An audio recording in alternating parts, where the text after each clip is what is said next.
بسم اللہ الرحمن الرحیم۔ السلام علیکم۔ آج ہم جانیں گے کہ غسل میں کون کون سی سنتیں ہوتی ہیں، ساتھ ہی غسل کے سنت طریقے کے بارے میں بھی جانیں گے۔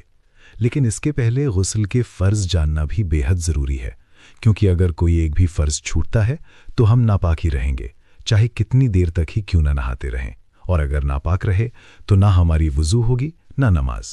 دوستو، ہمارے چینل عرفین پر غسل کے فرض کی ویڈیو مل جائے گی، جس کا لنک کمنٹ میں مل جائے گا۔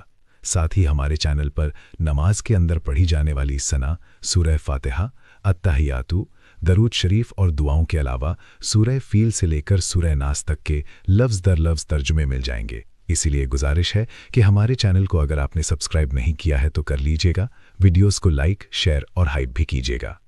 دوستو، فرض کے بعد سنتیں جاننا بھی بے حد ضروری ہے، کیونکہ یہ پیارے آقا حضرت محمد صلی اللہ علیہ وسلم کا مبارک طریقہ ہے۔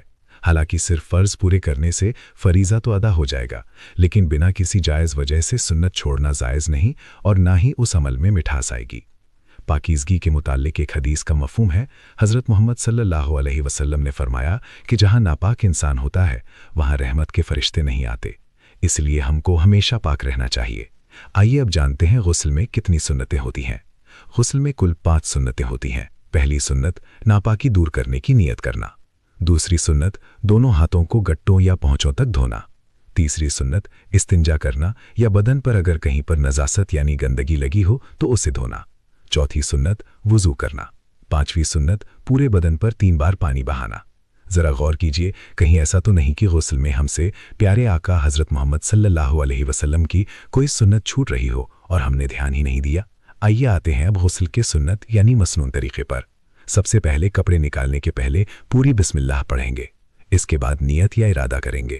نیت میں یہ دھیان رکھنا ہے کہ اگر غسل واجب ہو تو نیت میں یہ کہیں یا سوچیں کہ ناپاکی دور کرنے کے لیے غسل کرتا ہوں، اور اگر پہلے سے پاک ہوں تو کہیں یا سوچیں کہ اللہ کو راضی کرنے اور ثواب حاصل کرنے کے لیے غسل کر رہا ہوں۔ پھر دونوں ہاتھ گٹوں یا پہنچوں تک 3 بار دھونا۔ پھر شرمگاہوں کو دھونا، استنجا کرنا، چاہے نجاست، گندگی یا ناپاکی لگی ہو یا نہ لگی ہو۔ پھر بدن کے کسی اور جگہ اگر نجاست، گندگی یا ناپاکی لگی ہو تو اسے بھی دھو لیں۔ اس کے بعد مکمل وضو یعنی اچھی طرح پوری وضو کریں۔ جب ہم وضو کریں گے تو غسل کے 2 فرض اپنے آپ پورے ہو جائیں گے، یعنی کلی کرنا اور ناک کی نرم ہڈی تک پانی پہنچانا۔ اس کے بعد سر پر پانی ڈالیں، پھر دائیں کندھے پر پانی ڈالیں اور پھر بائیں کندھے پر پانی ڈالیں۔ پانی اتنا ڈالیں کہ سر سے پاؤں تک پہنچ جائے اور بدن کو اچھی طرح سے ملیں۔ اسی طرح دوسری اور تیسری بار بھی پانی بہائیں۔ یاد رکھیے کہ پورے بدن میں 1 بال کے برابر بھی جگہ سوکھی نہ رہے۔ اس طرح سے غسل کا تیسرا فرض بھی پورا ہو جائے گا۔ کان، ناک وغیرہ جہاں پانی نہ پہنچنے کا اندیشہ ہو تو احتیاط سے پہنچائیں۔ یہاں غور کرنے والی بات یہ ہے کہ غسل کرنے کے بعد ہم کو نماز پڑھنے کے لیے الگ سے وضو کرنے کی ضرورت نہیں ہوتی ہے۔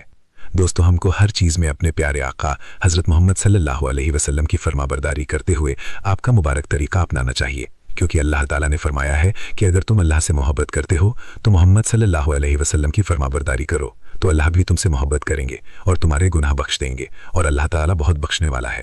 اللہ تعالیٰ ہم سب کو پیارے محبوب حضرت محمد صلی اللہ علیہ وسلم کی سنتوں پر زندگی بتانے کی توفیق عطا کرے۔ امید ہے کہ آپ کو یہ ویڈیو پسند آیا ہوگا۔ ویڈیو اچھا لگے تو اسے لائک، شیئر اور ہمارے چینل کو سبسکرائب ضرور کر لیجئے، تاکہ اگلی ویڈیو آپ تک سب سے پہلے پہنچ سکے۔